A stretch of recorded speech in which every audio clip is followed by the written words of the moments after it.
एक बार सृष्टि की रचना करते समय पितामह ब्रह्मा दैववश अपने द्वारा उत्पन्न की गई परम सुंदरी सरस्वती नामक कन्या के मनमोहक रूप को देखकर कामासक्त हो गए। उस कामातुर अवस्था में उनका वीर्य स्खलित होकर अनेक स्थानों पर छिटक कर जा गिरा। उसी वीर्य से 88,000 ओशियों का जन्म हुआ था। उसी वीर्य का एक अंश समुद्र में जा गिरा था, जिसे एक मछली ने निगल लिया था।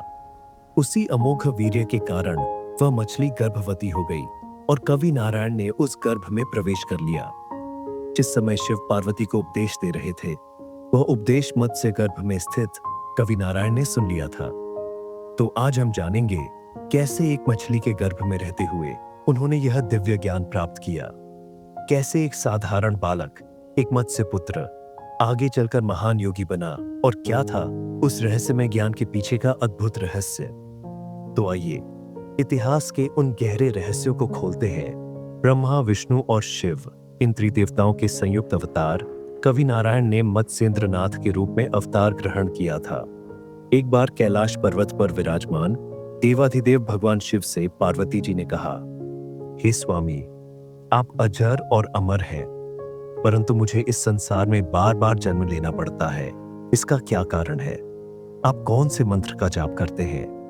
कृपया मुझे भी उसका ज्ञान देने की कृपा करें, जिससे मेरा भी कल्याण हो सके। यह सुनकर भगवान शिव ने कहा, हे पार्वती, आवागमन के बंधन से मुक्त करके अजर अमर कराने वाला जो जाप अथवा मंत्र है, वह परम गुप्त है। यदि तुम इसे जानना ही चाहती हो तो किसी ऐसे गुप्त और एकांत स्थान पर चलो जहां कोई अन्य प्राणी विद्यमान न हो। वहीं एकांत में तुम्हें इस ज्ञान से अवगत कराऊंगा। पार्वती के सहमत होने पर शिवजी उनके साथ नंदी पर बैठकर समुद्र तट के एक गहन वन में जा पहुंचे। उस घने वन में किसी पक्षी की छाया भी नजर नहीं आती थी। उस गहन वन में एक स्थान पर शिवजी ने अपना बाग पर बिछाया और दोनों वहां बैठ गए। तत्पश्चात शिवजी वहां बैठकर उन्हें तत्व ज्ञान का उपदेश देने लगे। कुछ समय तक तो पार्वती जी ध्यान मग्न होकर उस उपदेश को सुनती रही, परंतु दैव संयोग से बैठे बैठे निद्रा मग्न हो गई। शिवजी ने यही समझा कि वह उनका उपदेश ध्यान मग्न होकर सुन रही है, अतः उन्होंने अपना उपदेश देना प्रारंभ रखा। जब उपदेश समाप्त हो गया, तब शिवजी ने उनको संबोधित करते हुए कहा, हे देवी, मैंने जिस रहस्यमय ज्ञान का उपदेश दिया है, वह तुम्हारी समझ में ठीक प्रकार से आया है अथवा नहीं, ये मुझे बताओ। परंतु पार्वती जी तो निद्रा में लीन थी, अतः उन्होंने कोई उत्तर नहीं दिया। तभी उसी समय समुद्र तट से एक आवाज आई, हे महेश्वर, आपने जो शास्त्रों का रहस्य समझाया है, उसे सुनकर मुझे अत्यंत आनंद प्राप्त हुआ है। आपके उपदेश का सारांश ये है कि शिव ही कर्ता, शिव ही भोक्ता है, शिव ही सबके स्वामी, शिव ही आत्मा तथा शिव ही जीव है, परंतु शिव के अतिरिक्त अन्य कोई नहीं है। समुद्र के तटवर्ती जल में से निकलने वाली इस आवाज को सुनकर शिवजी पहले तो कुछ अचंभित हो गए और सोचने लगे कि इस गहन वन में किसी मनुष्य का कोई नामो निशान नहीं है। फिर भी मेरे इस परम गुप्त ज्ञान को किसी अन्य प्राणी ने सुन लिया, और कौन इस प्रकार मुझे उत्तर भी दे रहा है। तत्पश्चात जब उन्होंने अपनी ध्यान दृष्टि से देखा, तो उन्हें पता चला कि समुद्र के तटवर्ती जल में एक मछली विद्यमान है जो गर्भवती थी। उसके गर्भ में कवि नारायण अवस्थित थे।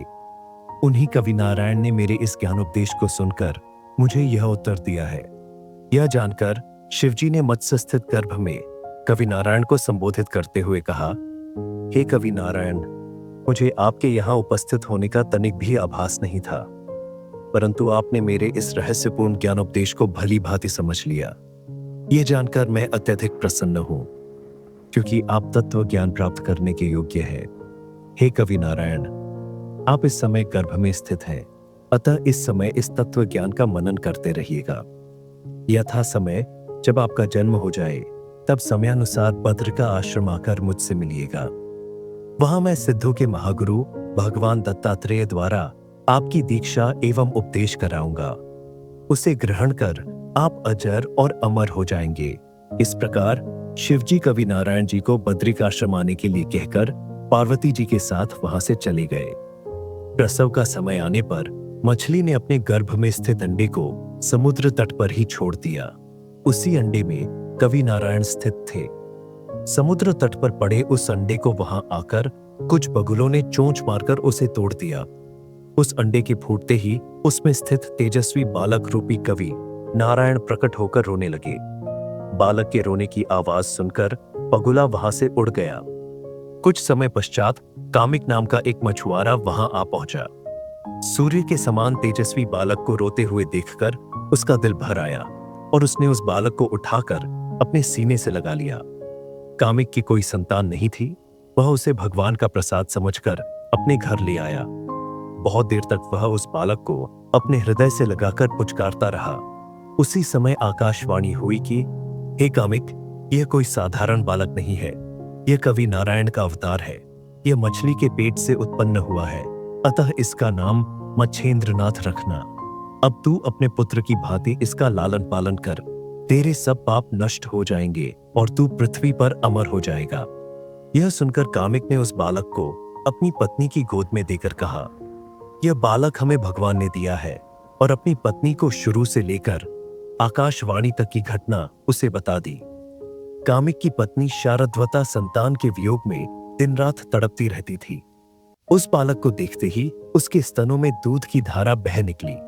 बड़े ही प्यार से उसने उस बालक को दूध पिलाया। कामिक और शारद्वता ने उस बालक का नाम मत्स्येंद्र रखा और बड़े ही लाड प्यार से उसका पालन पोषण करने लगे। धीरे धीरे समय व्यतीत हुआ। अब वह बालक मत्स्येंद्र 5 वर्ष का हो चुका था। कामिक और उसकी पत्नी शारद्वता समुद्र तट पर नित्य ही मछली पकड़ने जाया करते थे। अब वे अपने साथ मत्स्येंद्र को भी समुद्र तट पर ले जाने लगे। एक बार कामिक की पत्नी शारद्वता को ज्वर हो गया। पिता कामिक मत्स्येंद्र को मछली पकड़ने के लिए अपने साथ ले गया। मत्स्येंद्र को अपने पिता के इस कार्य से बड़ी घृणा होती थी। पिता ने मत्स्येंद्र को समुद्र किनारे बैठाकर मछली पकड़ने के लिए समुद्र में जाल डाल दिया।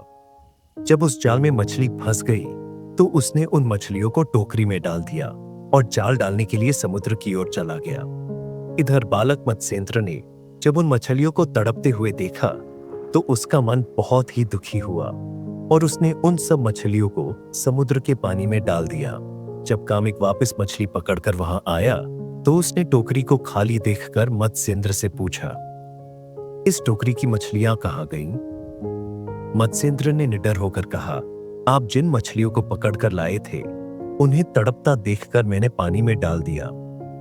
यह सुनकर कामिक ने कहा, बेटा, तूने अपनी दयालुता के कारण उन मछलियों को पानी में छोड़ दिया, परंतु इन्हीं मछलियों के कारण ही तो हमारी जीविका चलती है। यदि हम इनको नहीं पकड़ेंगे तो हमारा जीवन निर्वाह किस प्रकार होगा?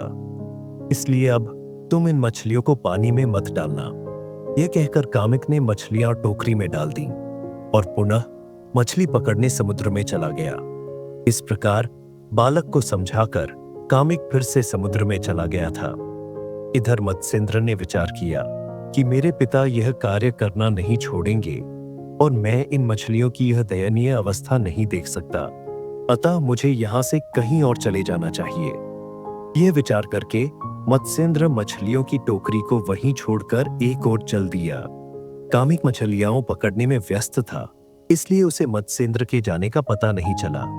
कुछ समय पश्चात जब कामिक पानी में से बाहर निकला तो उसे मत्स्येंद्र कहीं दिखाई नहीं दिया। उसने यही सोचा कि बालक है, कहीं इधर उधर खेलने चला गया होगा। अतः वह मछली टोकरी में रखकर वापस पानी में मछली पकड़ने चला गया। संध्या होने तक कामिक मछलियां पकड़ता रहा। काम समाप्त होने के पश्चात उसने मत्स्येंद्र की खोज की, परंतु उसका कहीं पता नहीं चला। बहुत देर तक खोजने के पश्चात अंत में निराश होकर दुखी मन से घर को लौट आया। घर पहुंचकर उसने अपनी पत्नी शारद्वता से मछलियां पानी में छोड़ने और मत्स्येंद्र के गायब होने की बात विस्तार से कह सुनाई। शारद्वता यह सुनकर अत्यंत दुखी हुई और पति को भला बुरा कहने लगी। अंत में वह दोनों मन महसूस कर रह गए। समुद्र तट से चलकर मत्स्येंद्र गर्भ में प्राप्त परम ज्ञान के संस्कारों के कारण भगवान शिव का जाप करते करते बद्री का आश्रम जा पहुंचा। गंगा तट के एक निर्जन स्थान पर बैठकर मत्स्येंद्र ने तपस्या करनी आरंभ कर दी। शुरू में तो उसने कंद, मूल, फल आदि का आहार किया, तदुपरांत सब कुछ त्याग कर निर्जल जप करते हुए वायु भक्षण करना आरंभ कर दिया। मत्स्येंद्र ने वायु भक्षण के सहारे 12 वर्ष तक कठिन तपस्या की। यद्यपि उसका शरीर केवल अस्थिपंजर मात्र ही रह गया था, परंतु उसने तपस्या करनी नहीं छोड़ी।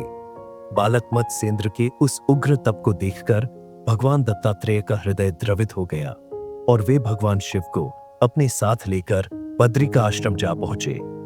बालक मत्स्येंद्र जिस स्थान पर तप कर रहा था, उससे कुछ दूरी पर भगवान शिव को बैठाकर दत्तात्रेय भगवान अकेले ही उसके सामने उपस्थित हो गए।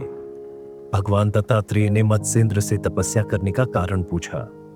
मत्स्येंद्र ने दत्तात्रेय के प्रश्न का उत्तर न देकर उनसे स्वयं ही प्रश्न किया, हे भगवान, आप कौन हैं तथा यहाँ किस कारणवश पधारे हैं? दत्तात्रेय भगवान ने कहा, मैं दत्तात्रेय हूं और तुम्हारे इस कठिन तप से प्रसन्न होकर तुम्हारे सामने उपस्थित हुआ हूं। अब तुम मुझसे जो भी इच्छा हो वही वर मांग सकते हो। यह सुनकर मत्स्येंद्र ने उनको साष्टांग दंडवत प्रणाम किया और उनसे कहा, प्रभु, यदि आप मेरी इस तपस्या से प्रसन्न ही हैं, तो मुझे सब प्रकार की कृपा से कृतार्थ कर दीजिए। दत्तात्रेय भगवान ने बालक मत्स्येंद्र के मस्तक पर हाथ फेरा और उसी समय बालक मत्स्येंद्र का शरीर उनके हाथ का स्पर्श पाते ही हृष्ट पुष्ट हो गया और उसे समस्त संसार ब्रह्ममय दिखाई देने लगा। तदुपरांत भगवान दत्तात्रेय ने उसके कान में मंत्र फूंककर नाथ पंथ की दीक्षा दी। इस प्रकार बालक मत्स्येंद्र अब नाथ की उपाधि प्राप्त कर मत्स्येंद्र से मत्स्येंद्रनाथ बन गए। यही मत्स्येंद्रनाथ नाथ पंथ के आदि गुरु भगवान दत्तात्रेय के सर्वप्रथम शिष्य थे। इसलिए आगे चलकर सभी नाथों में मत्स्येंद्रनाथ को प्रथम स्थान प्राप्त हुआ। नाथ पंथ की दीक्षा प्रदान करने के बाद भगवान दत्तात्रेय मत्स्येंद्र को साथ लेकर उस स्थान पर पहुंचे जहां भगवान शिव बैठे हुए थे। भगवान शिव को वहां बैठे देखकर मत्स्येंद्र उनके चरणों में गिर पड़ा और दंडवत प्रणाम किया। भगवान शिव ने प्रसन्न होकर उसे हृदय से लगा लिया और सर्व सिद्धि का स्वामी बनाने के लिए उसकी शिक्षा दीक्षा का कार्यभार भगवान दत्तात्रेय को सौंप दिया। तब भगवान दत्तात्रेय ने प्रसन्न होकर सर्व रिद्धि सिद्धि विद्याओं का मंत्र उपदेश मत्स्येंद्र को प्रदान किया।